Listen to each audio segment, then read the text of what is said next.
اعوذ باللہ من الشیطان الرجیم، بسم اللہ الرحمن الرحیم۔ شروع اللہ کے نام سے جو بڑا مہربان نہایت رحم والا ہے۔ دوستو، یہ واقعہ اس دن کا ہے جب ابرہ اپنی ہاتھیوں کی فوج لے کر مکہ پر حملہ آور ہوا۔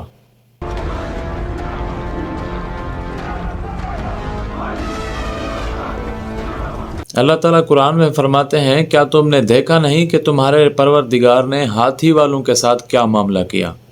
اس نے ان کا داؤں غلط نہیں کیا۔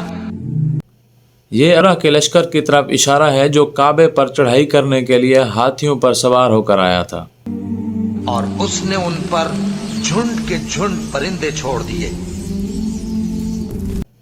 اور اس نے یمن کے لوگوں میں یہ اعلان کر دیا کہ آئندہ کوئی شخص مکہ مکرمہ نہ جائے، بلکہ اس کلیسا کو ہی مکہ مکرمہ سمجھے اور اپنی عبادت کرے۔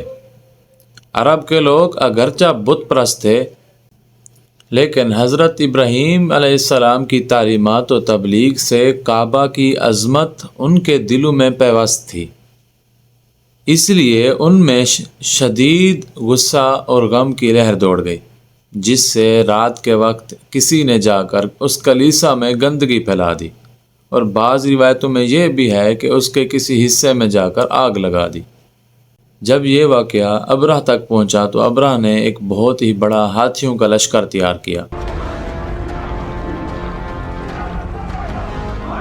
جو ان پر کھنگر کی پتھریاں پھینکتے تھے، تو اس نے ان کو ایسا کر دیا جیسے کھایا ہوا بھس۔